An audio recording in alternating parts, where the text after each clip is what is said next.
கிறிஸ்து இயேசுவுக்குள் அன்பானவர்களே, இயேசுவின் ஆசீர்வாத ஊழியங்களின் மூலம் அன்பின் வாழ்த்துக்கள். ரோமருக்கு எழுதின நிருபம் 1ஆம் அதிகாரம் 23வது வசனத்தை மையப்படுத்தி ஒவ்வொரு நாளும் அழிவில்லாத தேவனுடைய மகிமை என்கின்ற காரியத்துல நாம் தியானித்து வருகிறோம். இந்த நாளிலும் தியானத்திற்கென்று உபாகம புஸ்தகம் 28ஆம் அதிகாரம் 1வது வசனம், இன்று நான் உனக்கு விதிக்கிற உன் தேவனாகிய கர்த்தருடைய கட்டளைகளின்படியெல்லாம் செய்ய நீ கவனமாயிருக்கும்படி அவர் சத்தத்திற்கு உண்மையாய் செவி கொடுத்தாயானால் உன் தேவனாகிய கர்த்தர் பூமியில் உள்ள சகல ஜாதிகளிலும் உன்னை மேன்மையாக வைப்பார். இப்ப கர்த்தருடைய கட்டளைகளின்படி நாம செய்கிற போது இந்த பூமியே கர்த்தருடைய கட்டளைகளின்படி செய்யப்பட்டபடியினால இந்த கர்த்தருடைய கட்டளையின்படி செய்கிற உங்களையும் என்னையும் பூமியில கர்த்தர் மேன்மையாக வைப்பேன் என்று பிராமிஸ் பண்ணுகிறார். ஆதியாகமத்திலிருந்து வெளிப்படுத்தின விசேஷம் வரைக்கும் ஆயிரக்கணக்கான கட்டளைகளை குறித்து வேதம் சொல்லுதுங்க. ஆனா அநேக நேரங்கள்ல இந்த கட்டளையை நம்ம கவனிக்காம போகிறது நிமித்தமாக அநேக விதமான அசம்பாவிதங்களை சந்திக்க வேண்டியது வருகிறது. அதோடு கூட ஒரு பூரணமான ஆசீர்வாதத்தை அடைய முடியாமலும் போய்விடுகிறது. அப்ப கர்த்தருடைய கட்டளைகள் நமக்கு பாரமானவைகள் அல்ல என்றும் கூட பரிசுத்தவான்கள் சொல்றாங்க. அப்ப கர்த்தருடைய கட்டளை லெகுவானதுன்னா நம்மளால செய்ய முடிய மாட்டேங்குதுன்னா அப்ப கர்த்தருடைய கட்டளை லெகுவானதும் கிடையாது. கர்த்தருடைய கட்டளையை பாரமாவும் சொல்ல முடியாது, லெகுவாவும் சொல்ல முடியாது. கர்த்தருடைய கிருபையோ அவருடைய அபிஷேகமும் நம்ம மேல இருந்ததுன்னா கட்டாயம் கர்த்தருடைய கட்டளையை நாம் நிறைவேற்ற முடியும். பாருங்க, அப்போஸ்தல நடவடிக்கையின் புஸ்தகம் 17வது அதிகாரத்தினுடைய 30வது வசனத்துல, அப்போஸ்தல 17ஆம் அதிகாரம் 30வது வசனத்துல, அறியாமையுள்ள காலங்களை தேவன் காணாதவர் போல் இருந்தார், இப்பொழுதோ மனம் திரும்ப வேண்டும் என்று எங்கும் உள்ள மனுஷருக்கும் கட்டளையிடுகிறார். அதாவது அறியாமையின் ஒரு காலம் எனப்பட்ட ஒரு காலம் இருந்ததுங்க. முன்னொரு காலகட்டத்துல எதையோ அறியாமல் இருந்தோம். ஒரு மொபைல் போன் வைத்திருந்தாங்கன்னா அதை எப்படி ஆன் பண்றது எப்படி ஆஃப் பண்றதுன்னு கூட நிறைய பேருக்கு தெரியாம இருந்தது. பேங்க் பக்கமே போகாம இருந்த காலகட்டம் எல்லாம் போய் இன்னைக்கு பட்டி தொட்டி கிராமம் எல்லா இடங்களிலும் எல்லாரிடத்திலும் மொபைல் போன் வந்துருச்சு, ஆண்ட்ராய்டு போன் வந்துருச்சு. சிறு குழந்தைகள் எனப்பட்டது அறியாத பருவம்னு சொல்லுவோம். இன்னைக்கு சிறு குழந்தைகள் இந்த நவீன உலகத்துல பெரியவங்க அறியாத எத்தனையோ விஷயங்கள் அறிந்து வைத்திருக்கிறாங்க.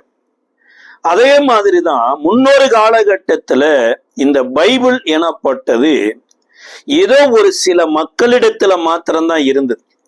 அதே போல இந்த பைபிளுடைய வசனத்தை ஏதோ ஒரு சில மக்கள் மாத்திரம்தான் பேசினாங்க, கேட்டுக்கிட்டு இருந்தாங்க. இன்றைக்கு பாத்தீங்கன்னா சிறியவர்ல இருந்து வாலிபர்ல இருந்து பெரியவர்ல இருந்து வயதான மூதாட்டி வரைக்கும் இன்னைக்கு ஆன்லைன்ல கடவுளுடைய வார்த்தையை பகிர்றாங்க. இப்ப எல்லோரும் பார்க்கக்கூடிய இடத்துல யூடியூப் சேனல் வந்துருச்சு, ஃபேஸ்புக் வந்துருச்சு, இன்ஸ்டாகிராம் வந்துருச்சு. இதுலயும் தேவன் என்ன பண்றாருன்னா எப்படியாவது தன்னுடைய சுவிசேஷத்தை உள்ள போய் அனைவரும் அறிந்து கொள்ள வேண்டும் என்று கட்டளையிட்டேன்கிறார். அப்ப அனைவரும் அறிந்து கொள்வதனுடைய நோக்கம் என்னன்னா யாருமே என்ன பண்ணிடக்கூடாது, எனக்கு இயேசு யாருன்னு சொல்லிடக்கூடாது, எனக்கு சுவிசேஷம் எதுன்னு தெரியாதுன்னு சொல்லிட முடியாது. அப்ப எல்லா பாஷையிலும் எல்லா மனிதர்கள் கையிலையுமே இந்த மொபைல் போன் வந்து இந்த மொபைல் போனுக்குள்ள இருந்து இந்த சுவிசேஷத்தை அனைவரும் அறிந்து கொள்ள வேண்டும் என்று தேவன் கட்டளையிட்டார் பாருங்க. ஆனா பிசாசு என்ன பண்ணிட்டானா இந்த சுவிசேஷத்தை இந்த வலைதளங்கள்ல போக முடியாதபடி அல்லது சுவிசேஷத்தை மக்கள் பார்க்க முடியாதபடி ஏதேதோ என்டர்டைன்மெண்ட், பாலிய சம்பந்தப்பட்ட பலதரப்பட்ட இச்சையை தூண்டுகிற வீடியோக்கள், அப்புறம் களவு கொலை கொள்ளைகள், இதையே உலக மக்கள் திரும்ப திரும்ப பார்க்கதாக அவன் அக்கினி அஸ்திரங்களையும் அவனு எய்து கொண்டு இருக்கிறான். அதனால அவனுக்கு நல்லா தெரியுது தனக்கு கொஞ்ச காலம் இருக்கிறது என்று சொல்லி யாரை விழுங்கலாமோ என்று சிங்கத்தை போல சுட்டி திரிந்து கொண்டிருக்கிறான். ஆனா இங்க என்ன கர்த்தர் கட்டளை கொடுக்கிறார்னா, எங்கும் உள்ள மனுஷருக்கும் கட்டளை விட்டிருக்கிறார். அப்ப எல்லோரும் மனம் திரும்ப வேண்டும்ங்கிறது தான் தேவனுடைய நோக்கம். அப்ப மனம் திரும்புவதற்கு தேவையான பரலோக ராஜ்யத்தை போதிக்கிற மக்களையும் தேசத்தில் எழுப்பி கொண்டிருக்கிறார். அப்ப தேவன் கொடுத்த கட்டளையில ஒரு கட்டளை எனப்பட்டது என்னன்னாங்கன்னா, பலவீனமான கட்டளை, அது காலப்போக்கிலேயே அழிந்து போகிற ஒரு கட்டளையும் என்று சொல்லப்பட்டிருக்கு. இந்த எபிரேயருக்கு எழுதின நிருபத்தினுடைய 7வது அதிகாரம் 18வது வசனத்துல எபிரேய ஆக்கியோன் எழுதுறாரு. 7ஆம் அதிகாரத்தினுடைய 18வது வசனத்துல, முந்தின கட்டளை பலவீனம் உள்ளதும் பயனற்றதுமாய் இருந்தது நிமித்தம் மாற்றப்பட்டது. அப்ப எங்கும் உள்ள மக்களுக்கு தேவன் மனம் திரும்ப வேண்டும் என்று கட்டளை கொடுத்தார் இல்லைங்களா? அதுலயே 2 விதமான கட்டளை சொல்றார்.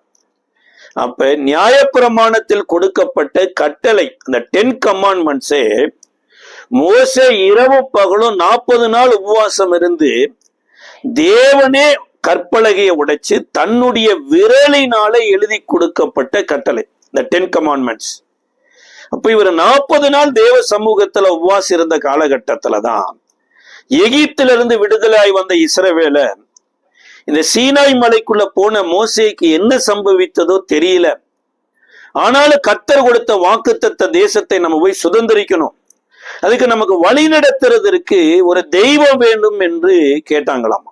சார், வழி நடத்துவதற்கு மோசே மாதிரி ஒரு ஊழியக்காரர் இருந்தா பரவாயில்ல. மோசேவே கர்த்தர் யாருக்கு தேவனாக்குனார்னா இஸ்ரவேலுக்கு தேவனாக்கல. யாத்ராம புஸ்தகம் 7ஆம் அதிகாரம் 1வது வசனத்துல மோசேட்ட என்ன சொன்னார்னா, பார், நான் உன்னை பார்வோனுக்கு தேவனாக்குறேன்னு தான் சொன்னார், இஸ்ரவேலுக்கு தேவனாக்குறேன்னு சொல்ல. ஏன்னா இஸ்ரவேலுக்கு தேவன் எப்பேற்பட்ட தேவனா வெளிப்பட்டார்னா, ஆபிரகாமின் தேவனா வெளிப்பட்டார், ஈசாக்கின் தேவனாய் வெளிப்பட்டார், யாக்கோபின் தேவனாய் வெளிப்பட்டார். அதே தேவன் தான் மோசேயினிடத்துல இப்பேற்பட்ட நாமத்தோடு தான் வெளிப்பட்டார். ஆனா பார்வோனுக்கு நான் உன்னை தேவனாக்குனேன். அப்போ பார்வோனுக்கு சொன்ன மாதிரியே தேவனாக்குனார். ஆனா இன்றைக்கு இஸ்ரவேல் மக்கள் ஆபிரகாமின் தேவனையும் தேடல, ஈசாக்கின் தேவனையும் தேடல, இஸ்ரவேலின் தேவனையும் தேடல. தங்களை வழிநடத்தி கொண்டு போவதற்கு தெய்வம் வேண்டும் என்று மோசேயுடைய இழப்பு நிமித்தமா எங்களுக்கு ஒரு வழிகாட்டி வேணும் என்று ஆரோன் இடத்துல கேட்டபோது ஆரோன் சொல்றாரு, உங்கள் காதுகளில கைகளில இருக்கிற தங்கங்களெல்லாம் கழட்டி கொடுங்க, உங்களை வழிநடத்துற ஒரு தெய்வத்தை செய்து தரேன்னு சொல்லி எல்லோரும் எகிப்திலிருந்து கொள்ளையடித்து கொண்டு வந்த இந்த வெள்ளி பொண்ணு தங்க நகைகளை எல்லாம் ஆரோன் இடத்துல கொடுத்த போது ஆரோன் தான் ஒரு பொன் கன்று குட்டி செய்யறார். இந்த பொன் கன்று குட்டி செய்ய ஆரம்பிச்சுட்டாங்க. அங்க கர்த்தர் கட்டளை கொடுக்கிறார், வானத்திலும் பூமியிலும் சமுத்திரத்திலும் பல பூமியில வேறு எங்கேயுமே யாதொரு விக்கிரகத்தை உண்டு பண்ண வேண்டாம், அதை சிருஷ்டிக்கவும் வேண்டாம், அதை நமஸ்கரிக்கவும் வேண்டாம்னு கட்டளை கொடுக்கிறாரு. இங்க பார்த்தா விக்கிரகம் ரெடி ஆயிடுச்சு. இது நிமித்தமா தான் கர்த்தர் மோசேட்ட சொல்றாரு, நீ அழைத்து கொண்டு வந்த உன்னுடைய ஜனங்கள் தங்களை கெடுத்து விட்டாங்க, அதனால நான் அந்த ஜனங்களை நிக்கிரகம் பண்ண போறேன், உன்னை நான் பெரிய ஜாதி ஆக்குறேங்கிறார்.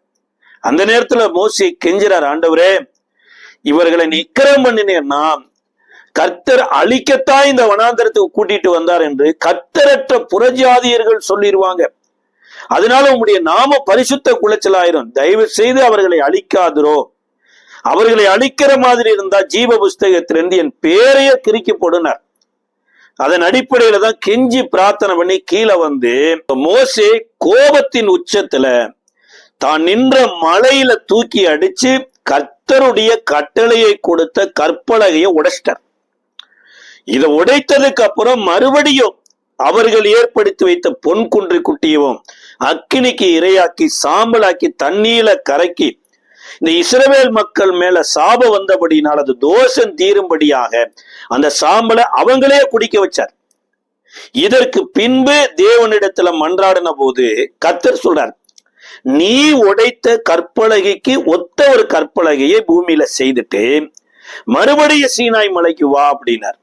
அதன் அடிப்படையில இரண்டாவது விசை தான் சீனாய் மலைக்கு போன போது, சீனாய் மலையில இப்ப மோசே கையில் இருந்த கற்பலகையில முதலாவது தேவனே உடைத்து கொடுத்த கற்பலகையில என்ன எழுதினாரோ அதே வசனங்களை எழுதினார்.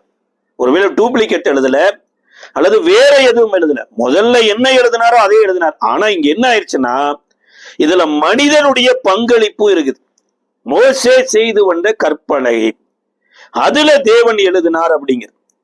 இதற்கு அப்புறம் இது எதற்காக கொடுக்கப்பட்டது இந்த கட்டளை கற்பனை அப்படின்னா, எகிப்து தேசத்துல என்றைக்கு இஸ்ரவேலர் விடுதலையானாங்களோ அன்றைக்கு பஸ்கா பண்டிகை எனப்பட்டதை கட்டாயம் ஆசரிக்க வேண்டும்னு கர்த்தர் கட்டளை கொடுத்தார். அந்த பஸ்கா பண்டிகை முறைமையும் கட்டளையில சொன்னார். இப்ப வருடம் பஸ்கா பண்டிகை ஆசரிக்கிற இந்த ஆசரிப்பு முறைக்கு அடையாளமாகத்தான் இந்த வனாந்தரத்துல தேவன் மோசேயின் மூலமா அநேக கட்டளைகள்ல ஒரு கட்டளை என்னன்னா, ஆசாரிப்பு கூடாரம் எனப்பட்டதை செய்யணும். அந்த ஆசாரிப்பு கூடாரத்தை எப்படி செய்யணும்னா, நான் காண்பித்த மாதிரியின்படி செய்யணும்னு கட்டளை கொடுத்தார். அப்ப மாதிரி எனப்பட்டது அன்றைக்கு மோசேயின் மூலமாய் வனாந்தரத்தில் உண்டாக்கினது. ஆனா ஒரிஜினல் எனப்பட்டது சீனாய் மலையில இயேசுவினால் காண்பிக்கப்பட்டது. அப்ப இந்த ஒரிஜினல் ஆகிய நிறைவானது வரும் பொழுது இந்த மாதிரியான குறைவானது இல்லாம போயிருது. அதுதான் மாதிரியான குறைவானது என்னங்கிறது. ஆசாரிப்பு ஊழியம் எனப்பட்டது பலவீனமானதா இருக்குது. ஆசாரியன் செலுத்த வேண்டிய பலியும் பலவீனமா இருக்குது. ஆசாரிப்பு கூடாரத்துக்குள்ள வருகிற மக்களும் பலவீனமா இருக்கிறாங்க. பலி செலுத்துகிறவங்களும் பலவீனமா இருக்காங்க. அந்த பலவீனமானதை இந்த நியாயப்பிரமாணம் ஒரு நாள் ஒரு பொழுதும் பலப்படுத்தல. இன்னி சொல்ல போனா இன்னும் பலவீனம் உள்ளதாத்தான் மாத்துச்சு பாருங்க. அப்ப இயேசு இந்த பூமியில வரும்போது உடைய வார்த்தையின்படியே இதோ செய்வதற்கு புஸ்தக சுருளில் எழுதி இருக்கிறபடியே வருகிறேனார். இப்ப இயேசு வந்ததுக்கு அப்புறம்தான் இந்த நியாயப்பிரமாணத்தின் சட்டதிட்டங்கள் அத்தனையும் கல்வாரி சிலுவையில தன்னுடைய மரணத்தோடு கூட அதை அடக்கம் பண்ணினார். இப்ப நியாயப்பிரமாணம் அழியலைங்க, நியாயப்பிரமாணம் இயேசுவுக்குள் அடக்கமாயிருக்குது. அப்ப நீங்களும் நானும் கிறிஸ்து இயேசுவுக்குள் அடக்கமாகிற போது இந்த பழமையான கட்டளை பலவீனமா போறது மாத்திரமல்ல, அது முற்றிலும் ஒளிந்து போய் புதிய கட்டளைக்குள்ள போகிறோம். சில கட்டளைகள் பாருங்க, தேவன் நமக்கு சாதகமா ஏற்படுத்துறார்.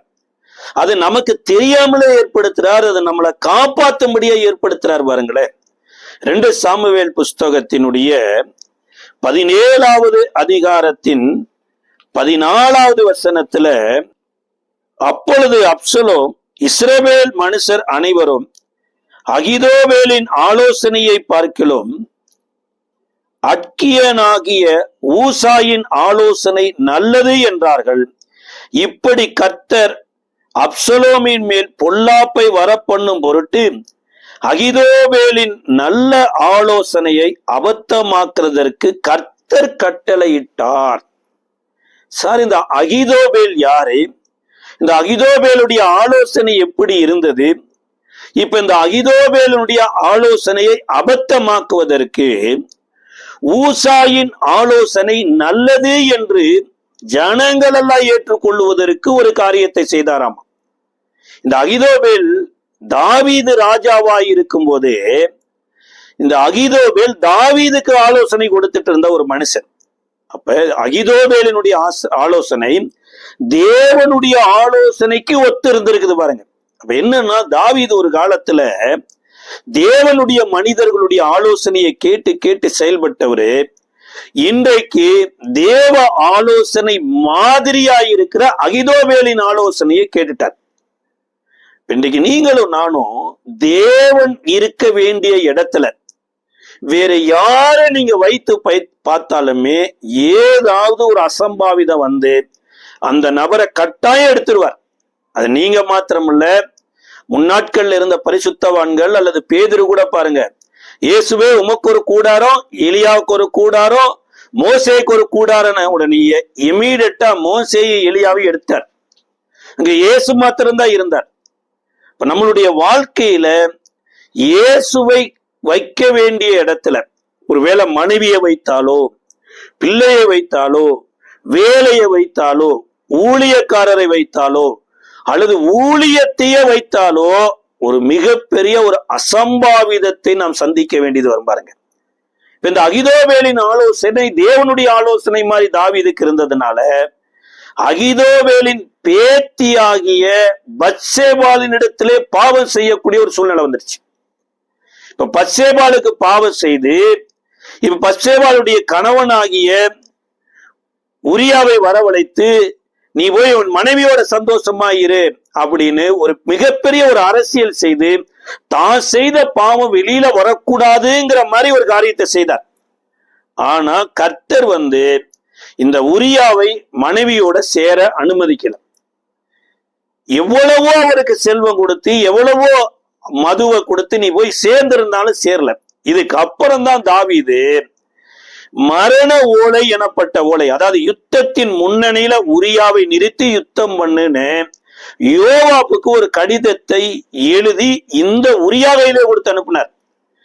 தனக்குத்தான் மரண ஓலை எழுதி தாவீது கொடுத்திருக்கிறார் என்று தெரியாம கபடற்ற இருதயத்தோடுங்க இந்த உரியா போய் யோவாப்புட்டு இந்த லெட்டரை கொடுத்தோன்னே, யோவாப்பு உரியாவை யுத்தத்தின் முன்னணியில நிறுத்தி யுத்தத்துல இறந்து போன மனிதனை போல காமிச்சிட்டார். இந்த உலகத்துல தாவீது செய்தது யாருக்குமே தெரியாது. இதுக்கப்புறம் தாவீது பாருங்க ஒரு மிகப்பெரிய ஒரு அரசியல் நாடகம் போட்டார். என்னன்னா, இராணுவத்துல இறந்து போன உரியா. அப்ப இராணுவத்துல இறந்து போன உரியாவினுடைய மனைவி விதவை. அதனால நான் ராஜாவாகிய நான் இராணுவத்தை நேசிக்கிறேன், இராணுவ வீரர்களை நேசிக்கிறேன், அதனால நான் உரியாவின் மனைவி ஆகிய பத்சேபாலை எனக்கு மனைவியாக ஏற்றுக்கொள்றேன்னு மனைவியை ஏத்துக்கிட்டார். இதுக்கப்புறம் பிள்ளை பிறந்தது. அந்த பிள்ளையை கர்த்தர் அடித்தார். அது அருவருப்பா இருந்ததாமா. இந்த சம்பவம் எல்லாம் அகிதோவேலுக்கு நல்லா தெரிந்ததுனால, ஏன் பேத்திய நீ அபகரிப்பதற்கு அவன் கணவனை யுத்தத்துல வைத்து கொலை செய்திட்டீங்களா? உன் குடும்பத்துல எனக்கு ஒரு வாய்ப்பு கிடைக்கும், நான் ரிவெஞ்ச் எடுக்கிறேனா இல்லையா என்று பார்த்துன்னு சொல்லி கரெக்டா அவனுக்கு காலமும் சூழ்நிலையை சேர்ந்து வந்த போது அப்சலோமை தாவீதின் சாணத்தில் ராஜாவாக மாத்திட்டார். ராஜாவாக மாத்தினது மாத்திரமல்ல, தாவீதுக்கு கொடுத்த அத்தனை ஆலோசனையின்படி தாவீது செய்தது போல இந்த அப்சலோமுக்கு அகிதோவேல் மிகப்பெரிய ஆலோசனைக்காரனாயே, ராஜானா எப்படி இருக்கணும்னா ராணியோட போய் வாழணும்ப்பா, அப்பனாத்தான் அவன் ராஜாவுக்குரிய மேன்மை. அதனால உங்க அப்பா ராஜாவா இருந்த போது இந்த மாடியின் உப்பரிகையில அநேக மறுமனையாட்டிகளை வைத்திருக்கிறார். நீ போய் மறுமனையாட்டியோட செய்துட்டேன்னா நீ ராஜாங்கிறது ஊர் உலகத்துக்கெல்லாம் தெரிந்துருன்னு ஆலோசனை கொடுத்தார். இந்த அப்சலோம் பாருங்க, தன் தாயின் ஸ்தானத்துல இருக்கிற பெண்கள் இடத்துல பிரவேசிக்கிறமே, இது புத்தீனமான காரியமா இருக்குதுன்னு கூட பார்க்கல, அவர்களோடு பிரவேசிச்சிட்டான். இப்படி இதெல்லாம் ஏன் செய்தானா, இதே மாடியின் உப்பரிகையில வச்சுதான் தாவீது தன்னுடைய பேத்தியை கெடுத்தான். அதுக்கு ரிவெஞ்சர் என்ன, அவன் மகனை வச்சே அவன் மனைவிகளை கெடுக்கணும் ரிவெஞ்சு கொடுத்தான். இதற்கு அப்புறம் தான் தாவீதை கொலை செய்வதற்கு இந்த அகிதோவேல் அப்சலோமுக்கு ஆலோசனை கொடுக்கிறான். இப்ப தாவீதை கொலை செய்வதற்கு எல்லாம் திறந்துட்டாங்க, சகல இஸ்ரவேலரும் திறந்துட்டாங்க. இந்த நேரத்துலதான் கர்த்தர் ஊசாயை கொண்டு இந்த அகிதோவேலின் ஆலோசனையை அபத்தமாக்கும்படியாகவோ, ஊசாயின் ஆலோசனை நல்லது என்று சொல்லத்தக்கவோ ஆலோசனை. எப்படி ஆலோசனை கொடுத்தான்னா, உன் தகப்பனை பத்தி உனக்கு தெரியாது, உன் தகப்பன் எப்பேற்பட்டவனா கன்றை இழந்த பசுவை போல அல்லது குட்டியை இழந்த சிங்கத்தை போல இந்த பதவியை இழந்து வனாந்தரத்துல இருக்கிறாரு. அவர் யுத்தத்துல மிகப்பெரியவரு. அதாவது ஒரு எதிரியனுடைய பலத்தை என்னைக்குமே அறியக்கூடாதுங்க. எதிரியின் இடத்துல என்ன பலவீனம் இருக்கு அதுதான் அறியணும். அதுதான் கர்த்தர் நமக்கு கற்றுக் கொடுப்பார். ஆனா சத்துருதான் என்ன பண்ணுவானா, நம்மளுடைய பலவீனத்தை நம்மை அறியும்படியாகவோ சத்துருவினுடைய பலத்தை அறியும்படியாகவோ தந்திரமா கொடுப்பான். இதுதான் இன்றைக்கு மோசே 12 பேரை வேவு பார்க்க அனுப்பின போது 10 பேர் தேசத்தை குறித்து துர்செய்தி பரப்புனாங்க பாருங்க. தன்னுடைய தேவன் எப்பேற்பட்ட பெரியவர், தன்னுடைய தேவன் எப்பேற்பட்ட வல்லமையுடையவர், நாம எப்பேற்பட்ட பாக்கியவான்கள்னு சொல்லாம கானான் தேசத்துல இருக்கிற மக்கள் ராட்சதர்கள் நம்ம அவருடைய பார்வைக்கும் நம்மளுடைய பார்வைக்கு வெட்டுக்கிளிகளை போல இருக்கிறோம் என்று துர்செய்தியை பரப்புனாங்க. இதுதான் சத்துருனுடைய கண்ணியே பாருங்க.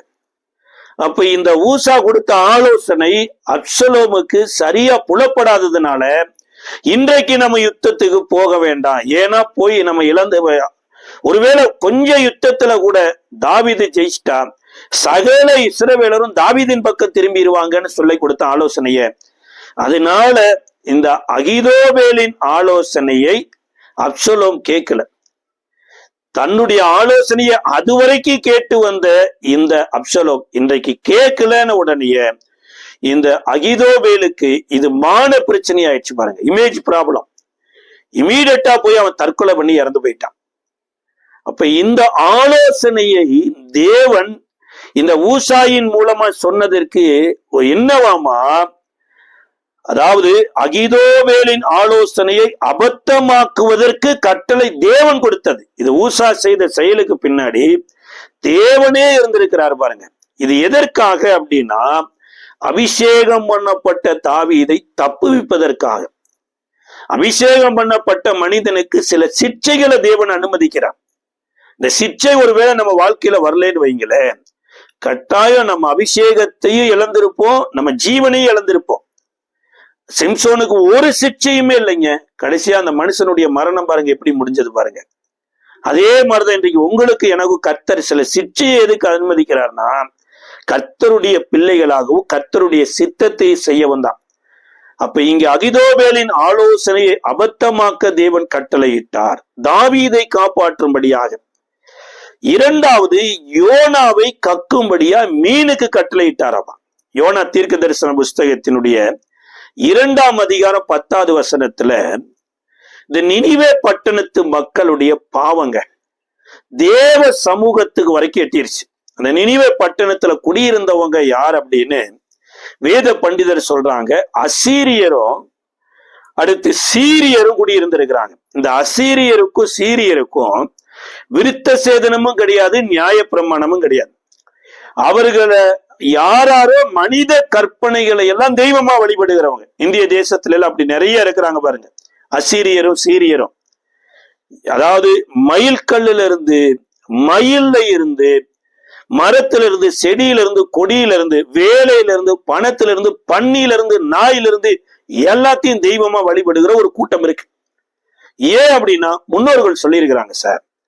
அப்ப இந்த நினிவே பட்டணத்து மக்களோ முன்னோர்கள் என்ன சொல்லியிருந்தாங்கன்னா, கடலைத்தான் நமக்கு கோவிலா வச்சிருக்கிறோம், மீனைத்தான் நமக்கு பொருளாதாரத்துக்கு தேவையானதா வச்சிருக்கிறோம், அதனால மீனு தான் தெய்வம், கடல் தான் கோவில்னு போதிச்சு வச்சிருந்தாங்க. அதனால வருடத்துக்கு ஒரு தடவை எப்படி பீகார்ல சத்து பூஜை நடத்துற மாதிரி, அல்லது இந்தியா முழுவதும் தசரா பண்டிகை ஆசரிக்கிற மாதிரி, அல்லது தமிழ்நாட்டுல பொங்கல் பெஸ்டிவல் ஆசரிக்கிற மாதிரி வருடம் இந்த நினிவே பட்டணத்து மக்கள் இந்த சமுத்திரத்துல இருக்கிற மீன்களுக்கு அநேக பலிகளை செலுத்தி தானியங்களை போட்டு சமுத்திரத்தை வழிபடுகிறவர்களா மாறுவாங்க. அந்த கரெக்டா அந்த பெஸ்டிவல் டேட் வரும்போது மீனின் வயிற்றுல இருக்கிற யோனா கர்த்தரிடத்துல மன்றாடி ஜெபிக்கிறார். இந்த மீனின் வயிற்றுக்குள்ள ஏன் யோனா போனார் அப்படின்னா, அவர் ஒருவேளை இஸ்ரவேலரிடத்துல தீர்க்க தரிசனம் சொல்லு அப்படின்னா சொல்லலாம், ஏன்னா அவங்க கீழ்ப்படிவாங்க. இந்த சீரியரும் அசீரியன் இடத்துல எப்படி போய் நான் தீர்க்க தரிசனம் சொல்றதுன்னு தான் அவரு நினிவேக்கு போகாம தர்சீசுக்கு டிக்கெட் வாங்கி போயிட்டு இருக்கிறார். கர்த்தர் டிக்கெட் கிடைக்க அனுமதி கொடுத்தார், அதுவும் ஸ்லீப்பர் டிக்கெட் கிடைக்க அனுமதி கொடுத்தார். கடைசியா நடுக்கடல்ல போய் கடல் கொந்தளிக்கிற போது இப்ப அந்த கப்பல்ல பயணித்த மற்ற பயணிகள் எல்லாம் அவரவர் தெய்வத்தை கூப்பிட்டு மன்றாடிட்டு இருக்கிறாங்க. எனக்கு மனைவி இருக்குது, பிள்ளை இருக்குது, நான் செய்ய வேண்டிய வேலை இருக்குதுன்னு ஒவ்வொன்னா சொல்லி கதறி அழுதுட்டு இருக்கிறாங்க. ஆனா யோனாவுக்கு எந்த கவலையுமே கிடையாது. ஏன் கவலை இல்லைன்னா, ஆண்டவர் ஒரு பக்கம் போச்சுனார், நம்ம ஒரு பக்கம் போயிட்டு இருக்கிறோம். அதனால நம்ம எங்க போறோம் என்ன பண்ண போறோம்னு தரிசனமும் கிடையாது. கடைசியா இந்த மக்கள்லாம் சீட்டு குலுக்கி போட்ட போது யோனாவினுடைய பெயர் வருது. இப்போ யோனாவை கூப்பிட்டு விசாரிக்கிறாங்க, நீ எங்க இருந்தியா வர, எங்க போறேன்னா, நான் கர்த்தருடைய சமூகத்தை விட்டு வழிமாறி போகிறேன்னார். என்ன நாங்க பண்ணணும்னா என்னை தூக்கி சமுத்திரத்துல போடுங்கன்ட்டார்.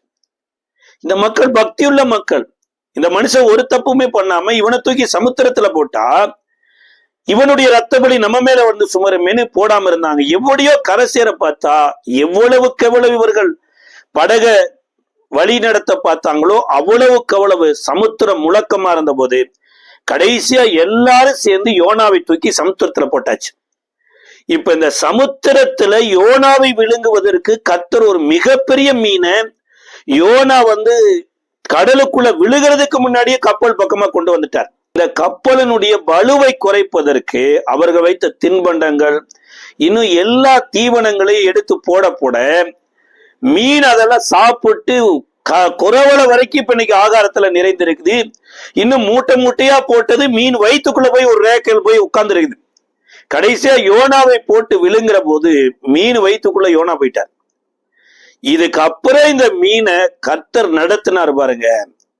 அதாவது கப்பல் கூட பல புயல் காட்டுகள் அலக்களிக்கப்பட்டது. இந்த மீன் பல புயல்களையும் கடந்து இன்றைக்கு கர்த்தர் சொன்ன இந்த நினிவே பட்டணத்துக்கு வருது. நினிவே பட்டணத்து மக்கள் எல்லாருமே பயபக்தியோட சமுத்திரத்துல பூஜை பண்ண காத்திருக்கிற போது ஒரு பெரிய மீனாய் வந்து இந்த மீன் யோனாவை கக்கின உடனேயே இப்ப இந்த பூஜை சடங்காச்சாரியங்கள் அத்தனையும் நிறுத்திட்டு சாமியே ஒரு குழந்தைய பெத்தெடுத்துருச்சு. அது இப்பேற்பட்ட ஒரு குழந்தைய பெத்தெடுத்துருச்சு. இவர் சத்தத்துக்கு செவி கொடுக்கணும்னு பட்டணம் இருக்கிற எல்லாரும் அவர் பின்னாடி போறாங்க. அப்பத்தான் யோனா சொல்றாரு, 40 நாள்ல இந்த பட்டணம் கவிழ்க்கப்பட்டு போய் விடுங்கிறார். ஜனங்கள் எல்லாம் ஐயோ தெய்வ துரோகம் பண்ணிட்டோமே, நம்ம புல்லாத வழிகளை விட்டு மனம் திரும்புவோம், ஏன் அழியிறீங்க அப்படிங்கிற ஒரு லிஸ்டே போட்டிருக்கிறார். சும்மா பட்டணம் கவிழ்க்கப்படாது, என்னென்ன பாவம் செய்யறீங்களோ பாவம் பூர்ணம் அடையும் போதுதான், அக்கிரமத்துல பூர்ணம் அடையும் போதுதான் மரணம் வரும் என்று எல்லாத்தையும் சொன்ன உடனே இப்ப ஜனங்கள் எல்லாம் அந்த தேவ வார்த்தை வந்ததுக்கு அப்புறம் தேவனிடத்துல மன்றாடுறாங்க. தங்களுடைய பொல்லாத வழிகளை விட்டு மனம் திரும்புறாங்க. இப்ப எல்லோரும் நீதிமான் ஆகுறாங்க இந்த உபதேசத்துல. இதற்கு அப்புறம் கர்த்தர் இந்த நினிவே பட்டணத்தை அவிழ்க்க வேணும் என்கின்ற இந்த ப்ராசஸ கொஞ்சம் டைம் தள்ளி போடுறார். ஏன்னா எல்லாரும் நீதிமான் ஆயிட்டாங்க. ஆபிரகாம் இடத்துல சொல்லி இருக்கிறாரு, ஒரு பட்டணத்துல 50 நீதிமான் இருந்தாலும் அந்த பட்டணத்தை கவிழ்த்து போட மாட்டேனாரு. இங்க பட்டணமே ரட்சிக்கப்பட்டாங்க. அதனால ஆபிரகாம் கொடுத்த அந்த வாக்கு தத்தத்தை கர்த்தர் நினைவு கூர்ந்து கவிழ்த்து போடல. ஆனா இந்த யோனா வந்து என்ன பண்றாருன்னா, இந்த பட்டணம் எப்படி கவிழ்க்கப்படும், எப்ப மக்கள் சாவாங்கன்னு பட்டணத்துக்கு வெளியில போய் நிக்கிறார். இப்ப வெயில் அடிக்கிற போது ஒரு ஆமணக்கு செடியை ஓங்கி வளர தேவன் கட்டளையிட்டாராம். இமீடியட்டா வளருது. இமீடியட்டா வளர்ந்த உடனே இப்ப யோனா போய் ஆமண செடிக்கு நிழல்ல உட்காந்துட்டார். நல்ல இளைப்பாறுதலா இருக்கிறார். இந்த செடிக்கு கட்டளையிட்டவர் இந்த செடியை அரிச்சு போடுவதற்கு ஒரு பூச்சிக்கு கட்டளையிட்டார் பாருங்க. கரெக்டா அந்த வேற அரிச்ச உடனே அந்த ஆமணக்கு செடி முழுவதும் காஞ்சி பட்டு போயிடுச்சு. இப்பதான் யோனாவுக்கு எரிச்சல் வருது. எல்லாமே நமக்கு எதிர்மறாவே நடக்குது. ஏன் ஆண்டவர் நமக்கு இப்படி செய்கிறார்? நான் சொன்னதும் நடக்கல, நம்ம கொஞ்ச நேரம் இளைப்பாறுதல் நினைச்சா இந்த இளைப்பாறுதலும் நமக்கு கொடுக்கல. ஏன் போது அங்க வந்துதான் கர்த்தர் சொல்றாரு, யோனாவே இந்த வலது கைக்கும் இடது கைக்கும் வித்தியாசம் தெரியாம இருந்த மக்களுக்கு தேவன் யாரு தேவன் அல்லாதவைகள் யாரு என்று தெரியாம வித்தியாசத்துல இருந்த மக்களுக்கு நீ ஒரு வித்தியாசத்தை கொடுத்து இன்னைக்கு ஜனங்கள் எல்லாம் மனம் திரும்பி ரட்சிக்கப்பட்டிருக்க போது ஒரு சாதாரண ஒரு செடி ஒண்ணுமில்லாம போன போது நீ வேதனைப்படுறேனா? இந்த லட்சோப ஜனங்களுக்கு இறந்து போயிட்டா நான் எப்படி வேதனைப்பட மாட்டேன்னா, இந்த யோனா வந்து நான் சாகர வரைக்கும் எரிச்சலாவே இருப்பேன்னு சொன்னார் பாருங்க. அதாவது இந்த யோனாவுக்காக என்னென்னத்தையெல்லாம் கட்டளையிட்டு இருக்கிறார் பாருங்களேன். காற்றுக்கு கட்டளையிட்டாரு, மீனுக்கு கட்டளையிட்டாரு, செடிக்கு கட்டளையிட்டாரு, அடுத்து ஒரு பூச்சிக்கு கட்டளையிட்டாருங்க. இவைகள் எல்லாம் கட்டளைக்கு கீழ்ப்படைஞ்சது. ஆனா தேவனுடைய ஊழியத்தை செய்த யோனா கட்டளை கீழ்ப்படையல. சில நேரம் பாருங்க, மற்றவங்களுக்கு தான் உபதேசம், நமக்கு இந்த உபதேசம் இல்லைன்னு வாழ்ந்துட்டு இருந்தாங்கன்னு வைங்களேன், அவங்களுடைய முடிவு ரொம்ப பரிதாபமா போயிடும். அதாவது யோவான் ஸ்நானகன் வந்து அந்த நாட்கள்ல எல்லோருக்கும் உபதேசம் பண்ணாரு. காவல்காரருக்கு உபதேசம் பண்ணாரு, ஜனங்களுக்கு உபதேசம் பண்ணாரு, ஆயக்காரருக்கு உபதேசம் பண்ணாரு. எல்லாம் மனம் திரும்பி ஞானஸ்தானம் எடுத்தாங்க. இயேசுவே வந்து இவற்றை ஞானஸ்தானம் எடுத்தாருங்க. ஆனா இவர் இயேசுவின் இடத்துல சொல்றாரு, நான் உம்மிடத்தில் ஞானஸ்தானம் எடுக்க காவலாய் இருக்கும்போது நீர் வந்து என்னிடத்தில் ஞானஸ்தானம் எடுக்கலாமா என்று கேட்ட போதா ஆண்டவர் சொல்லார், இப்பொழுது இடம் கொடு. இப்படி தேவனுடைய நீதிகள் எல்லாம் நிறைவேற்றுவது நம்மளுடைய கடமையா இருக்குதுன்னு இயேசு யோவான் ஸ்நானகன் ஞானஸ்தானம் எடுத்தார். ஆனா இயேசுவுக்கு ஞானஸ்தானம் கொடுத்த யோவான் ஸ்நானகன் இந்த பாவிகளுக்கு, ஆயக்காரருக்கு, காவல்காரருக்கெல்லாம் ஞானஸ்தானம் கொடுத்த யோவான் ஸ்நானகன் அவர் ஞானஸ்தானம் எடுக்கவே இல்லை. அவர் ஞானஸ்தானம் எடுக்காததுனால அவர் தலையே ஒரு காலத்துல சந்தேகத்துக்குள்ள போய், வருகிறவர் நீர்தானா, வேறொருவர் வர காத்திருக்க வேண்டுமான்னு கேட்டாரு. இந்த சந்தேகத்தின் தலை அன்றைக்கு ஏரோதுவனுடைய மகள் ஆடின நடனத்துல, அன்றைக்கு ஏரோதுவனுடைய கட்டளையின் நிமித்தமாக தலை துண்டிக்கப்பட்டு அன்றைக்கு ஏரோதியாளின் மகளின் கையில கொடுக்கப்பட்டுச்சு பாருங்க. இன்னைக்கு நீங்களும் நானும் மற்றவங்க எல்லாரும் ரட்சிக்கப்படுறத பார்த்து கூட கொஞ்சம் உணர்வு அடையணும். ஐயோ, எங்க சொந்தக்கார உணர்வு அடைஞ்சிட்டா, ரட்சிக்கப்பட்டாங்களே. எங்க உறவினர்கள் ரட்சி நிறைய பேர்கிட்ட பாருங்க, இந்த உலகத்துல மக்கள் ஏதோ ஒரு இதுல கர்த்தரை அறியாம அல்லது கர்த்தருடைய அந்த ரட்சிப்பை உரையாதவங்க எல்லாம் சொல்லுவாங்க, எங்க அண்ணன் வீடு கூட இந்த கோயிலுக்கு தாங்க போறாங்க, எங்க சித்தப்பா வீடு கூட இந்த இயேசுவை ஏத்துக்கிட்டு சர்ச்சுக்கு தான் போறாங்க. சார், ஏன் போறாங்க? ஒரு விஷயம் நீங்க யோசிச்சு கேட்கலாம்ல. இதேதான் எரிச்சலில் இருந்த யோனா மாதிரி தான், சாகர வரைக்கும் எரிச்சலாக இருப்பேன் என்று சொன்னார். அப்ப இந்த கட்டளைக்கு இவங்களெல்லாம் கீழ்ப்படிஞ்சாங்க பாருங்க. ஆனா அவங்களெல்லாம் பார்த்தும் கூட இந்த யோனா கீழ்ப்படியாம போயிட்டார். இப்ப நாம கட்டளையில நடந்து தேவனுக்கு பிரயோஜனமா அல்லது தேவனை பிரசித்தப்படுத்தி நாமளும் ஆசீர்வாதமா வாழ்றது மாத்திரம் ஒரு ஆசீர்வாதம் இல்லை. தலைமுறையும் கர்த்தருடைய கட்டளையும் கர்த்தருடைய கற்பனையும் கைப்பிடிந்து நடக்கணும் பாருங்க. அன்றைக்கு தாவீது கூட கர்த்தர் தனக்கு கொடுத்த சாலமோனுக்காக ஜெபம் பண்றார். 1 நாளாகம புஸ்தகத்தினுடைய 29ஆம் அதிகாரம் 19வது வசனத்துல, என் குமாரனாகிய சாலமோன் உம்முடைய கற்பனைகளையும் உம்முடைய சாட்சிகளையும் உம்முடைய கட்டளைகளையும் கை கொள்ளும்படிக்கும் இவைகள் எல்லாவற்றையும் செய்து நான் ஆயத்தம் பண்ணின இந்த அரண்மனையை கட்டும்படிக்கும் அவனுக்கு உத்தம இருதயத்தை தந்தருளும் என்றான். அப்ப யாரு கட்டளையை ஃபாலோ பண்ண முடியும் அல்லது யாரு கட்டளைக்கு கீழ்ப்படியணும்னா, உத்தம இருதயம் எனப்பட்டது ஒண்ணு வரணும் பாருங்க. ஏன்னா தேவன் விரும்புகிற உத்தமம்னு சொல்லப்பட்டிருக்கு. அப்ப ஆபிரகாம்கிட்ட கூட ஆதியாகமம் 17வது அதிகாரத்துல ஆபிராமா இருக்கும்போது சொல்றாரு, நான் சர்வ வல்லமையுடைய தேவன், எனக்கு முன்பாக நடந்து உத்தமனாயிருந்தார். அப்ப உத்தமனாயிருன்னு சொல்லிட்டு தான் 5வது வசனத்துல சொல்றாரு, இனிமேல் உன் பேர் ஆபிராம் அல்ல ஆபரகாம் எனப்படுனார். உன் பேர் மாத்திரமல்ல, 15வது வசனத்துல உன் மனைவியின் பேர் சாராய் அல்ல சாராள் அப்படின்னார். இப்ப 17வது வசனத்தை நீங்க வாசிக்கிற போது 17வது அதிகாரத்துல உனக்கு சந்ததியை கொடுப்பேன், இந்த சந்ததிக்கு தேசத்தை கொடுத்தன போது ஆபிரகாம் முகக்குப்புற விழுந்து நகைத்தார் இருக்கு. இதே 17 நாள்ல ஆபிராமா இருந்த போது முழங்கால் படியிட்டு முகக்குப்புற வணங்கினான். அப்ப ஆபிரா வணங்குறாரு முகம் குப்புற. ஆனா ஆபிரகாம் ஆனதுக்கு அப்புறம் முகம் குப்புற விழுந்து நகைக்கிறார். அதாவது தேவன் இந்த கட்டளைக்குள்ள கொண்டு வரும்போது முதலாவது எங்க சந்தோஷத்தை கொடுக்கிறாருன்னா இருதயத்துல தாங்க சந்தோஷத்தை கொடுக்கிறார். அதனாலதான் ஆபிரகாமுக்கு கர்த்தர் சொன்னது, நீ எனக்கு முன்பாக நடந்து உத்தமனாய் இருப்பதற்கு நான் உனக்கு உதவி செய்கிறேன் அப்படின்னு சொல்லி இருக்கிறார். அதை மையப்படுத்தி தான் இங்க தாவீது என்ன பண்றாருன்னா, இத்தனை வருடம் நான் காடுகள் மலைகளில ஓடி அலைந்து திரிந்து நீ கொடுத்த அபிஷேகத்துல உடைய வார்த்தையில நடந்ததுல கடைசியா நான் எதை கண்டுபிடிச்சேன்னா, தேவன் உத்தமத்தை விரும்புகிறார். அதனால என் பிள்ளை ஆரம்பத்திலேயே அவன் அரண்மனையை கட்டுகிற போதே அவனுக்கு உத்தம இருதயத்தை கொடுத்துரும். அந்த உத்தம இருதயம் வந்தாத்தான் கட்டளைகளின்படி அவனால வாழ முடியும், கற்பனைகளின்படி வாழ முடியும்னு சொன்னார். ஆனா இந்த சாலமோன் 1 ராஜாக்கள் 3வது அதிகாரத்துல கிபியோன்ல கர்த்தர் சாலமோனுக்கு தரிசனமாயி நீ விரும்புகிறதை என்னிடத்தில் கேள் அப்படின்னார். சாலமோன் தனக்காகவும் ஒண்ணு கேட்கலைங்க, தேவனுக்காகவும் கேட்கல. சரி, அவங்க அப்பாதான் இவன்கிட்ட கேட்க சொல்லி சொன்னாரு, அதையாவது கேட்கலான்னு பார்த்து அதையாவது கேட்டிருக்கலாம்னா அதையும் கேட்கல. சாலமோன் யாருக்காக என்ன கேட்டார்னா, இந்த வலது கைக்கும் இடது கைக்கும் வித்தியாசம் தெரியாத இந்த லட்சோப லட்சம் ஜனங்களை நியாய விசாரிப்பதற்கு ஞானமுள்ள இருதயத்தை தாரினார். ஜனங்களுக்காக இந்த இருதயத்தை கேட்டாருங்க. உடனே ஆண்டவருக்கு அது சுகந்த விண்ணப்பமா இருந்தது.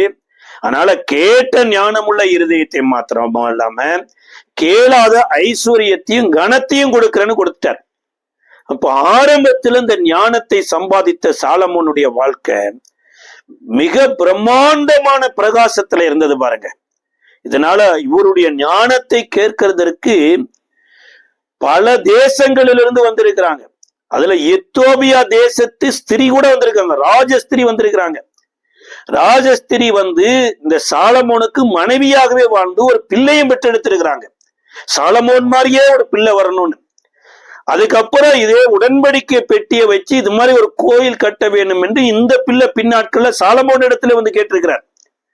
ஆனா ஆரம்பத்தை அற்புதமா ஆரம்பிச்ச சாலமோன் பாருங்க, முடிவு எப்படி கொண்டு போகலன்னா, அவருடைய கட்டளையை மீறிட்டு அந்நிய தேசத்து பெண்களை பார்த்து அவர்களை கல்யாணம் முடிச்சு அந்த ஸ்திரீகள் சாலமோனுடைய இருதயத்தை வலிவி போக பண்ணி அந்நிய தேசத்துல இருக்கிற தெய்வங்கள் எல்லாம் எருசலேம்ல வந்து கட்டும்படியா பண்ணி இப்படி முடிவு சாலமோனுடைய முடிவு ஆசீர்வாதம் எல்லாம் போயிடுச்சு. அப்ப கட்டளையை எதற்காக கேட்டார் அப்படின்னா, என் மகனும் நல்லா இருக்கணும், என் மகன் அரசாட்சி செய்யும் போது தேசமும் நல்லா இருக்கணும், அதற்காக கட்டளை கேட்டார். அது இல்லாம போயிடுச்சு பாருங்க. ஆனா ஆலயத்தை கட்டிட்டார். அந்த ஆலயத்துல மகிமை இறங்கினது பின்னாட்கள்ல பாருங்க. ஆலயம் கர்த்தருடைய வசனத்தின்படி இல்லாததுனால பாபிலோனியர் வந்து ஆலயத்தை இடிச்சு போட்டு போயிட்டாங்க.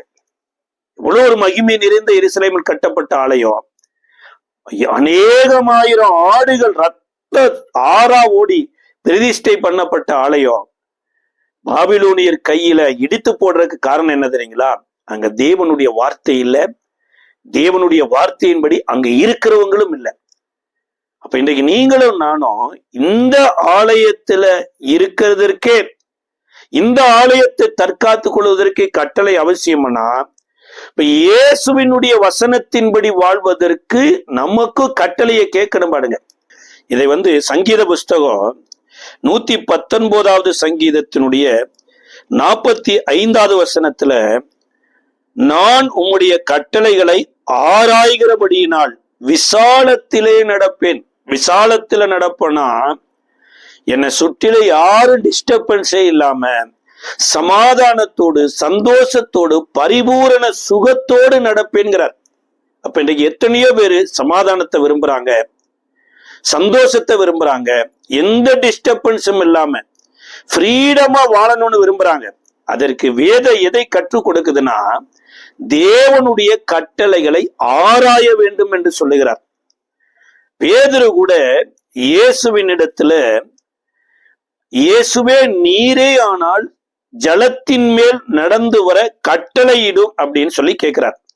இதை குறித்து மத்தேயு எழுதின சுவிசேஷ புஸ்தகத்தினுடைய 14வது அதிகாரத்தினுடைய 28வது வசனம், பேதுரு அவரை நோக்கி, ஆண்டவரே நீரே ஆனால் நான் ஜலத்தின் மேல் நடந்து வர கட்டளையிடும் என்றான். உம்மிடத்துல நடந்து வர கட்டளையிடும். ஏன் கட்டளையே விரும்புறார்? சும்மா கடல்ல வரும்போது ஆண்டவரே நானும் ஜலத்தின் மேல நடந்து வர உதவி செய்யன்னு கேட்டிருக்கலாம், அல்லது வேண்டுகிறேன் ஆண்டவரே, ஜெபிக்கிறேன் ஆண்டவரே, பிரார்த்தனை பண்ணுகிறேன் ஆண்டவரேன்னு சொல்லாம நான் உம்மிடத்தில் வர கட்டளையிடும் அப்படிங்கிற காரணம் என்னன்னா, இதே 14வது அதிகாரத்தினுடைய 19வது வசனத்துல, அப்பொழுது அவர் ஜனங்களை புல்லின் மேல் பந்தி இருக்க கட்டளையிட்டு அந்த 5 அப்பங்களையும் அந்த 2 மீன்களையும் எடுத்து வானத்தை அண்ணாந்து பார்த்து ஆசீர்வதித்து அப்பங்களை பிட்டு சீசரிடத்தில் கொடுத்தார். சீசர்கள் ஜனங்களுக்கு கொடுத்தார்கள். எல்லோரும் சாப்பிட்டு திருப்தி அடைந்தார்கள். மீதியான துணிக்கைகளை 12 கூடை நிறைய எடுத்தார்கள். அதாவது இங்க சமுத்திரத்துல பயணிக்கிறதுக்கு முன்னாடி அவர்கள் தரையில வாழ்ந்த போது இயேசு கட்டளையிட்டார். என்ன கட்டளை இட்டார்னா 3 நாட்கள் இரவு பகலும் இந்த மக்கள் சாப்பிடல. 3 நாள் சாப்பிடாம இயேசுவினுடைய ஆகாரம் சாப்பாட்டை காட்டிலும் மதுரமா இருக்குதுங்க. சாப்பிட வேணுங்கிற ஒரு எண்ணமே அழிஞ்சு போயிடுச்சு. இன்னைக்கு எத்தனையோ பேருக்கு பாருங்க, சோறு சோறு சோறு சோறு, அல்லது பிரியாணி பிரியாணி பிரியாணி, அல்லது வேற என்ன வெரைட்டி வெரைட்டியா, இதுதான் பாருங்க ஆசீர்வாதம். உலகத்தார் சொல்லுவாங்க, சில பேரு திண்டே செத்தாங்களாமா, சில பேரு உடுத்தியே செத்தாங்களாமா, சில பேரு பார்த்தே செத்தாங்களாமா, திங்கிறதையும் உடுத்துறதையும் பார்த்தே செத்தாங்களாமா. ஆனா இயேசு சொல்றாரு, புசிப்பும் குடிப்பும் தேவனுடைய ராஜ்யம் அல்ல. அழிந்து போகிற போஜனத்துக்காக என்னை தேடி வராம நித்திய போஜனத்திற்காக என்னை தேடி வாருங்க, பரமபிதா அதை உங்களுக்கு கொடுப்பாரு அப்படின்னார்.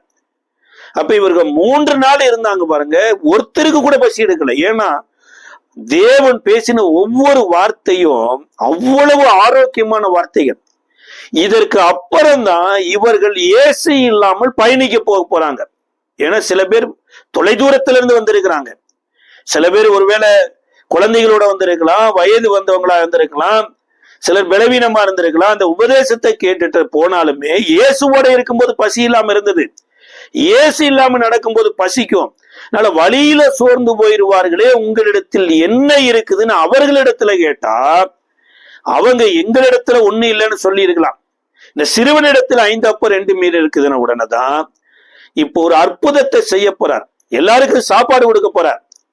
அப்ப அந்த அற்புதம் வருவதற்கு முன்பாக தேவன் என்ன பண்றாருன்னா ஜனங்களை கண்ட்ரோலுக்குள்ள கொண்டு வர்றாரு பாருங்க. நீங்க உலகம் அனைத்தையும் கண்ட்ரோல் பண்ணிடலாங்க, ஆனா ஒரு மனுஷனை கண்ட்ரோல் பண்றது ரொம்ப கஷ்டம். பெத்த பிள்ளைய கண்ட்ரோல் பண்றதே பெரிய கஷ்டங்க, கட்டுன மனைவிய கண்ட்ரோல் பண்றது பெரிய கஷ்டம், கட்டுன கணவனை கண்ட்ரோல் பண்றது பெரிய கஷ்டம். அப்ப இந்த கண்ட்ரோலுக்குள்ள கொண்டு வருவதுதான் தேவனுடைய கட்டளை பாருங்க.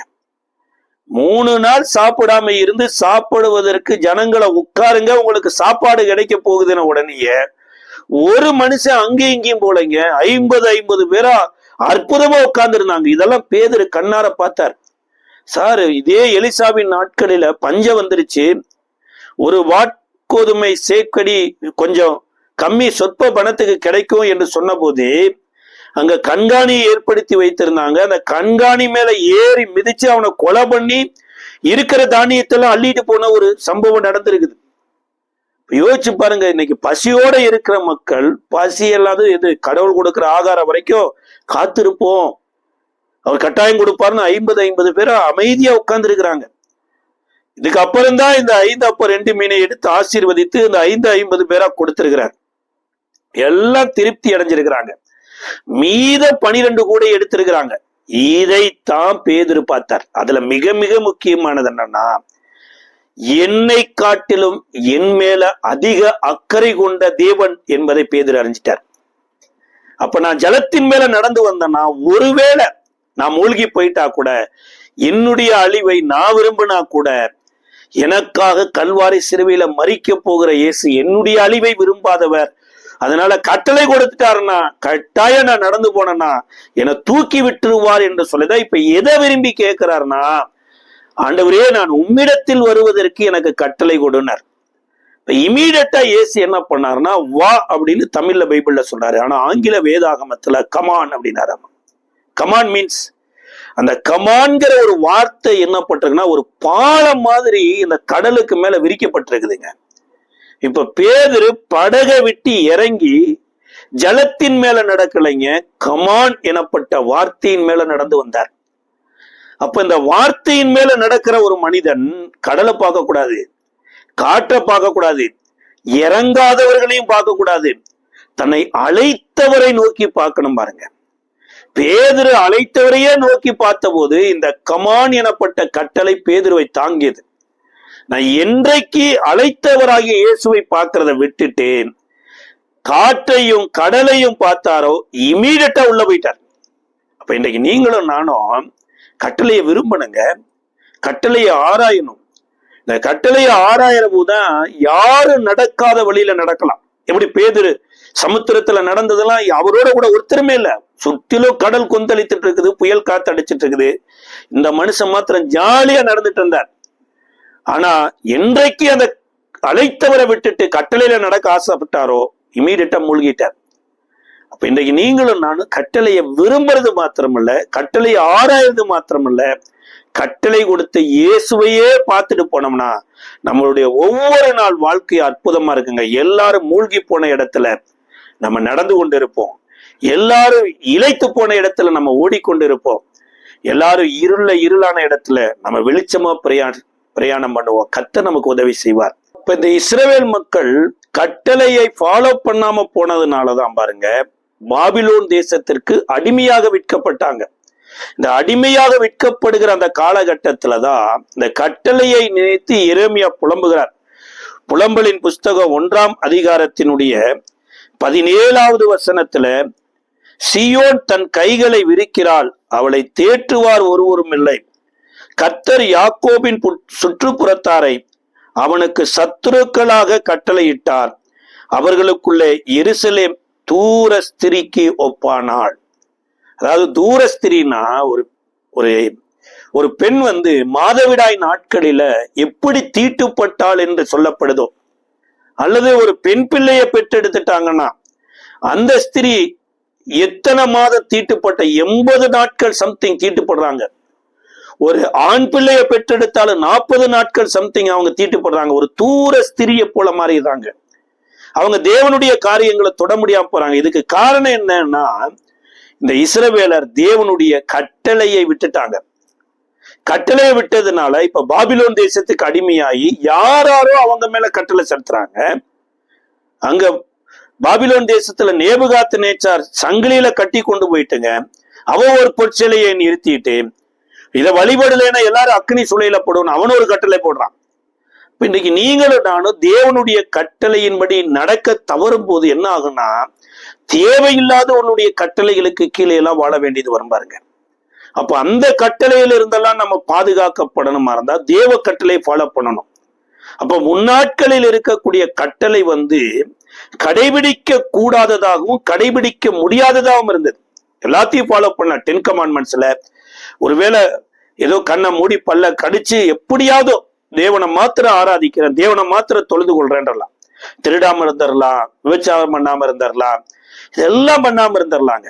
ஆனா கட்டளையினுடைய ஆணிவேர் என்ன சொல்லுதுன்னா இயேசுவே சொல்றாரு, பூர்வதாரருக்கு சொல்லப்பட்டது என்னன்னா விபச்சாரம் செய்யாதிருப்பாயாகன்னு தான்.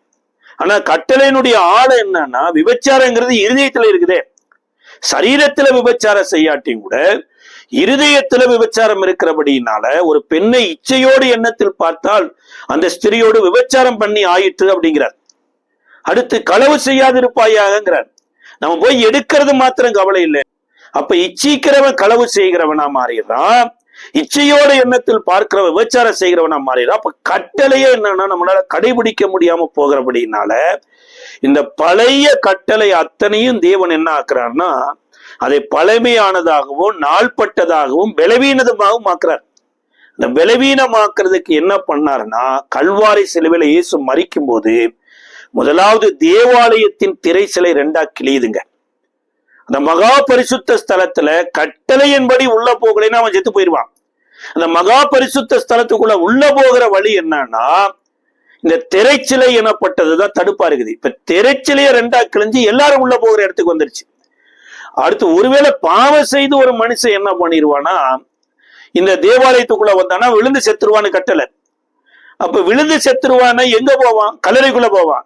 இவர் மரித்த போது எருசலேம்ல இருந்த பரிசுத்தவான்களுடைய கல்லறைகள் எல்லாம் திறந்து எல்லாரும் உயிரோடு எந்திரிச்சிட்டாங்க. அநேகருக்கு தரிசனம் ஆயிட்டான், மரணத்தை தூக்கிட்டார். அப்ப என்னன்னா கடைசி அந்த கட்டளையை மீறுகிறவனுக்கு மரணம் தான்னா இந்த மரணத்தையே ஒரு மரணத்துக்குள்ள போய் பலவீனமாக்கிட்டார்.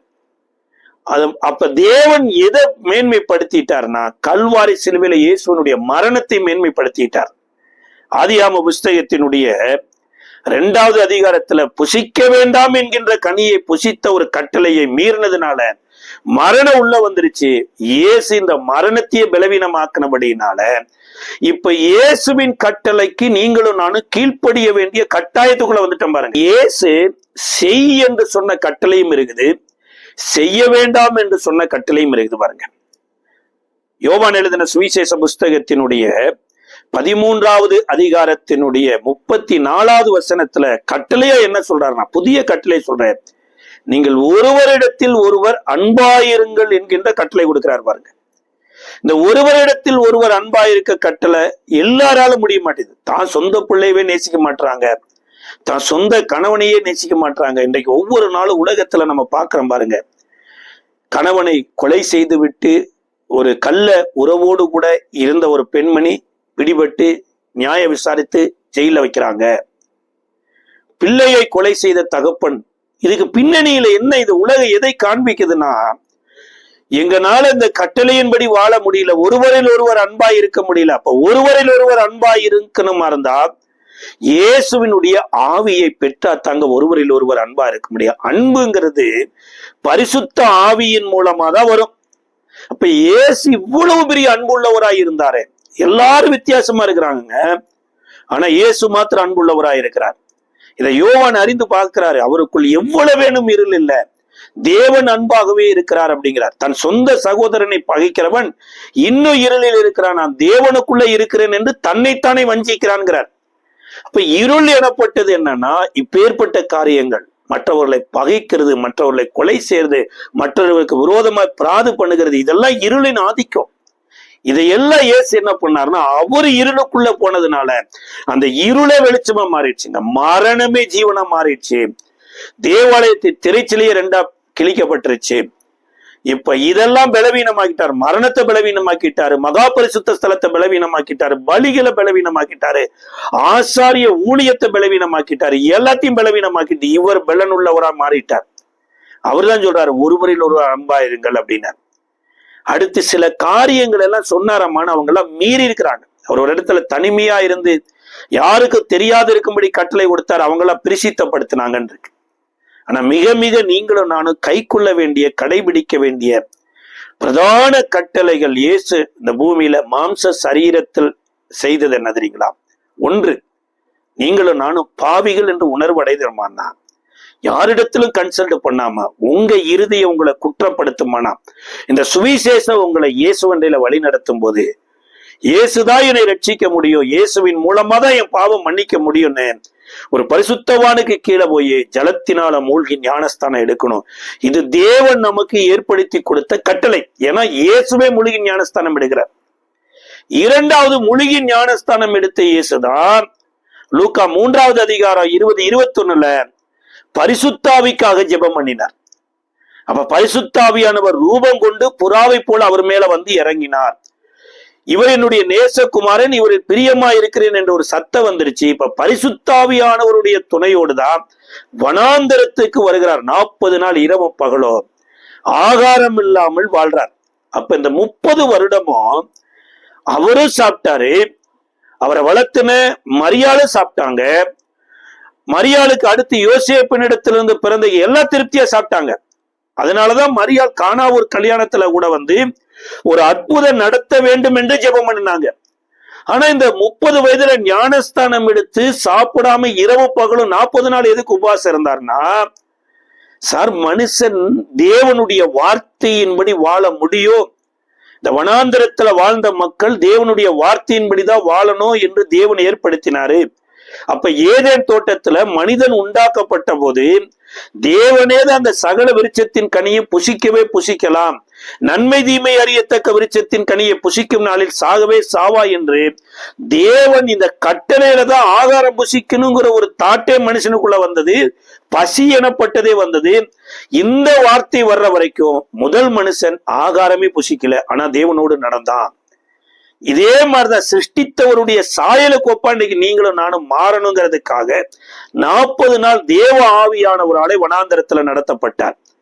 இந்த வனாந்தரத்துல நடத்தப்பட்ட போதுதான் பிசாசு வருகிறான், கள்ள உபதேசத்தை கொண்டு வர்றான், கள்ள அப்பங்கள் ஆக்குங்கிறான், என்னை ஆராதி மகிமையெல்லாம் கொடுக்குறேங்கிறான், அடுத்து மேல உப்பருகிலிருந்து கீழே குதி தூதர்கள் தாங்கி கொண்டு போவாங்கிறான். இதன் நேரத்திலே எல்லாம் இவர் ஜெபித்தாரு பாருங்களேன். இந்த ஆவியானவர் தான் சரியான வசனத்தை இயேசுவுக்கு காண்பித்து சாத்தானை வசனத்தை கொண்டு தோற்கடிச்சார். அப்ப அதே இயேசு தான் இன்றைக்கு உங்களை என்னை ஜெபிக்க சொல்லி இருக்கிறார். முதலாவது காரியம், இருதயத்தில் குத்தப்பட்டு ஞானஸ்தானம் எடுத்த உடனே நம்ம ஜெபிக்க வேண்டியது அவசியம். எதற்காக ஜெபிக்கணும்னா, உங்கள் பிள்ளைகள் உங்களிடத்துல அப்பத்தை கேட்டா மீனை கொடுப்பீங்களா, மீனை கேட்டா பாம்பை கொடுப்பீங்களா, அல்லது பாம்பை கேட்டா தேலை கொடுப்பீங்களா, அல்லது கண்ணா பின்னாடி ஏதாவது வாங்கி கொடுப்பீங்களா? யோசிச்சு பாருங்க. ஏதேதோ கேட்கறாங்க, ஏதேதோ வாங்கி கொண்டு வந்தா பிள்ளை என்ன, நீங்க லூசாப்பா, நான் என்னமோ கேட்கறேன், நீங்க என்னமோ வாங்கி கொடுக்குறீங்கன்னு திட்டுவாங்க இல்லையா? பொல்லாதவர்களாகி நீங்க கேட்கறதெல்லாம், உங்க பிள்ளைகள் கேட்கறத வாங்கி கொண்டே கொடுக்கிற போது, தம்மிடத்தில் வேண்டிக் கொள்ளுகிறவர்களுக்கு பரிசுத்தாவியானவரை கொடுப்பது அதிக நிச்சயம் அல்லவண்ணர். இப்ப இரண்டாவது காரியம், நீங்க ஜெபம் பண்ணணும். எதற்கு ஜெபிக்கணும்னா, எனக்கு வீடு இல்லாம இருந்துச்சு, வீடு வேணும், கேளுங்க, தப்பு கிடையாது. மனைவி இல்லாம இருந்துச்சு, மனைவி வேணும், பிள்ளை இல்லாம இருந்துச்சு, பிள்ளை வேணும், இதெல்லாம் கேளுங்க, இதெல்லாம் கர்த்தர் தருவார், இதெல்லாம் ஏராளம் தாராளமா வச்சிருக்கார். ஆனா அவரே ஜெபிக்க கட்டளை கொடுத்தது என்னன்னா, நீங்கள் பரிசுத்தாவிக்காக ஜெபியுங்கள் அப்படின்னார். அப்ப பரிசுத்தாவி வரும்போதுதான் நாம் வாழுகிற ஒரு வாழ்க்கை தேவனுடைய வார்த்தையின்படி இருக்கிறது என்கின்ற ஒரு உணர்வை கொடுக்கும்படியா ஜெபிக்க கொடுத்தார். இது இரண்டாவது காரியம். மூன்றாவது காரியம் பாத்தீங்கன்னா, அவர் விட்டு போன அடிசுவடுகளை பின்பற்றுங்கிறார். இதை அவர் 12 பேரை மாத்திர தனியா கூட்டிட்டு போய்ங்க ஒரு மேல் வீட்டு அறையில ஒரு பிரதான பஸ்கா பண்டிகையினுடைய டெமோவை செய்து காமிச்சார். இந்த போஜனத்தை புசிப்பதற்கு நான் மிகவும் ஆவலா இருந்தேன்னா, அந்த மேல் வீட்டறையில கடைசி பஸ்காவாகிய இயேசுவினுடைய மரணத்துக்கு அடையாளமா இஸ்ரவேலுக்கு எப்படி அன்றைக்கு எகிப்தை விட்டு விடுதலையாகி வரும்போது மோசேயின் மூலமாய் பஸ்கா ஆசரிக்கப்பட்டதோ, அதே மாதிரிதான் இயேசுவின் மூலமாய் சீசர்களுக்கு ஒரு பிரதான பஸ்காவினுடைய மாதிரியை கற்றுக் கொடுக்கும் போது, ஒருவருடைய கால்கள் ஒருவர் அழுக்கா இருந்த போது இயேசு ஒரு பணிவிடைக்காரனை போல தன் வஸ்திரத்தை கலட்டி வைத்து வேறு வஸ்திரத்தை தரித்து கொண்டு ஒரு பாத்திரத்தில் தண்ணீரை எடுத்து ஒரு வஸ்திரத்தை எடுத்து இவர்களுடைய கால்களை கழுவி வஸ்திரத்தினால துடைக்க ஆரம்பிச்சுட்டு, ஆண்டவரும் போதகரும் ஆகிய நானே உங்கள் கால்களை கழுவினது உண்டானால் நீங்களும் ஒருவருடைய கால்களை ஒருவர் கழுவுங்கள் என்று கட்டளை கொடுத்தாராம். அப்ப இது எதை போதிக்கிறதுனா, ஒருவேளை முன்னாடி நிக்கிறது உன் மகளா இருந்தா, அழுக்காவோட வந்தா, அந்த அழுக்கான காலோடு வரும்போது அந்த பிள்ளையினுடைய காலை கழுவ மாட்டியா? அழுக்கா வந்த பிள்ளைங்கிற கொசரம் அதை தள்ளிடுவியா? அதே போல உங்களை நானே என் மகனை போல மகளை போல பாவிக்கிறேன். உங்களுக்கு அழுக்கு இருந்தது, அந்த அழுக்கு எல்லாம் நான் தொடச்சேன். அது போல உங்களிடத்தில் வருகிறவங்களை, அழுக்கோடு வருகிறவர்களை குற்றவாளியா பார்க்காதபடி சொந்த பிள்ளைகளை போல பார்த்து அவர்களுடைய பாவங்களை கழுவுங்கள்னார். பெந்தகோஸ்தே நாளுக்கு அப்புறம் அந்த பணியை இந்த அப்போஸ்தலர்கள் பகிரங்கமா செய்ய ஆரம்பிச்சாங்க. அதனுடைய ரிசல்ட் தாங்க இன்றைக்கு உங்களுக்கு எனக்கும் கர்த்தருடைய கட்டளையின்படி நடக்க ஆண்டவர் உதவி செய்திருக்கிறார். அப்ப ஒரு மனிதன் கர்த்தருடைய கட்டளையின்படி நடக்கும் போது அவனை கீர்த்தியும் புகழ்ச்சியுமாய் வைப்பார்னா, இந்த நாளிலும் கூட பேதுரு கேட்ட மாதிரி, ஆண்டவரே உம்மிடத்தில் வருவதற்கு எனக்கு கட்டளையிடன்னு கேளுங்க. ஆண்டவர் அவரிடத்துல நம்மை அழைப்பதற்கு வாஞ்சியோடு இருக்கிறார். கட்டளை கொடுத்து நம்மளை நடத்துவார். அந்த கட்டளையில நடக்கும் போது இயேசுவையே பார்த்து நடந்தோம்னா மூழ்கடிக்கிற ஜலங்கூட நமக்கு சப்போர்ட்டிவா மாறுங்க. அழிகிற இடத்துல கர்த்தர் நம்மளை வாழ வைப்பார். ஆபிரகாம் எப்படி தேவ கட்டளையின் கீழ்ப்படிந்து தேசத்தை விட்டாரு, ஆண்டவர் தான் சொன்னாரு விருத்த சேதனம் பண்ணு, கட்டளைக்கு கீழ்ப்படிந்து விருத்த சேதனம் பண்ணாரு. ஆண்டவர் தான் சொன்னாரு உன் பிள்ளைய பழி செலுத்த மோரியா மலைக்கு வானாரு, எல்லாத்துக்கும் கீழ்ப்படிந்தாரு. அந்த ஆபிரகாமின் பேரு புகழ்ச்சியுமா வைத்த அதே ஆண்டவர் கல்வாரி சிலுவையில இயேசுவின் மூலமாய் உங்களை என்னையும் பேரும் புகழுமாய் வைக்க உதவி செய்வார். நம்ம ஜெபிக்கலாமா? அன்பின் பரலோக பிதாவே, கர்த்தராகிய இயேசுவின் நாமத்தில் ஜெபிக்கிறோம். ஆபிரகாமை பேரும் புகழுமாய் வாழ வைக்க கட்டளையில நடத்தினீர் அப்பா. அதன்படி கர்த்தருடைய கட்டளையின்படி வாழ எங்களுக்கு கிருபை தாரும். ஆசீர்வதியும் பலப்படுத்தும். இயேசுவின் நாமத்தில் ஜெபிக்கிறோம் நல்ல பிதாவே, ஆமென்.